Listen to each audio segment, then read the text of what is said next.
Merci. La parole est à Daniel Simonet.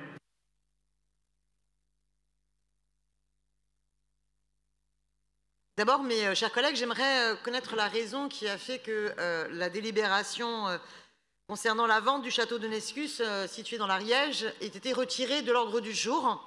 Je pense que c'est important qu'on nous en explique les raisons. Et il est pertinent d'aborder ces deux délibérations dans la même intervention. Alors, évidemment, on pourra nous rétorquer que la délibération sur laquelle nous sommes inscrites ne correspondait pas à un bâtiment qui servait de colonie de vacances, puisque ce bâtiment était un service d'accueil départemental, d'accueil familial départemental, et que ces bâtiments-là n'étaient pas en tant que tels des lieux de colonie de vacances. Enfin, le château, lui, pour le coup, ça l'était complètement. Et pendant plus d'une dizaine d'années, il n'a servi à rien. Presque 15 ans sans que la ville s'en soucie, mis à part qu'elle a payé quelqu'un pour faire du gardiennage. Moi, je suis désolée, mais un truc comme ça, ça me rend complètement dingue. Je me dis qu'on avait un bâtiment dans l'Ariège qui aurait pu accueillir des colonies de vacances, qui aurait pu accueillir des projets associatifs, qui aurait pu accueillir des classes découvertes, des classes vertes pour les scolaires, qui aurait pu, par exemple, accueillir des femmes en situation de souffrance, victimes de violences avec des enfants. Elles auraient pu se reconstruire une semaine ou deux au vert, là-bas, en Ariège. On aurait pu permettre à des mineurs isolés étrangers de pouvoir aller une semaine ou deux couper avec le milieu qui parfois les entraîne, je ne sais où, et pouvoir se ressourcer, n'en déplaise aux bancs de l'opposition.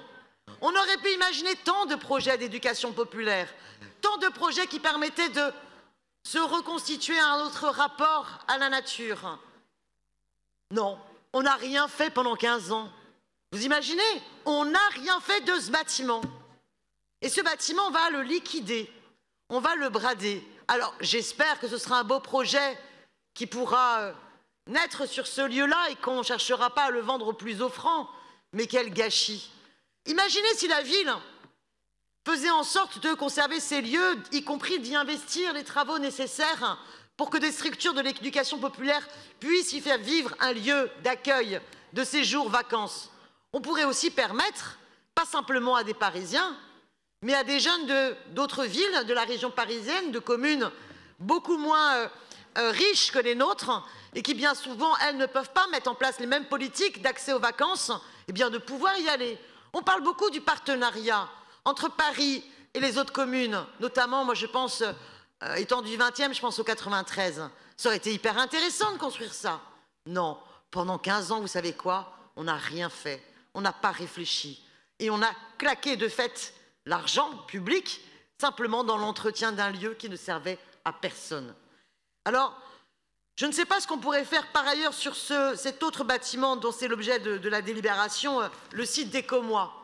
Moi, j'avais soutenu les mobilisations des syndicalistes qui regrettaient le démantèlement de ces services d'accueil familial départemental, parce que quand on les déconstruit et qu'on les regroupe, eh bien forcément, ça pose plein de problèmes dans le suivi des familles, dans les problématiques de proximité. Bien. Que va devenir ce lieu? Session après session du Conseil de Paris, on voit des bâtiments comme ça qui sont bradés, comme s'il n'y avait pas de réflexion collective sur les besoins à satisfaire. C'est-à-dire qu'on a vraiment l'impression qu'on passe le matin sur le rapport du Conseil des générations futures à entendre, hein, soi-disant, les belles promesses. Oui, oui, oui, vous avez raison, il faut penser la politique publique dans la satisfaction des besoins sociaux et environnementaux. Et puis, une fois que cette délibération-là, ce temps-là de façade est dépassé, les délibérations, finalement, se suivent et se ressemblent. C'est la grande braderie. Allez hop, le bâtiment des Commois aux enchères, le château de Nescus aux enchères, sans aucune pensée collective sur ce que la ville pourrait faire. Il y aurait sans doute aussi des projets en lien avec ces propriétés-là sur la question de la coopérative agricole parisienne. Il y aurait tant de choses à penser et à concevoir. Je ne peux pas voter pour ces délibérations de session qui montrent juste une chose, c'est qu'il y a un degré zéro de réflexion et d'anticipation.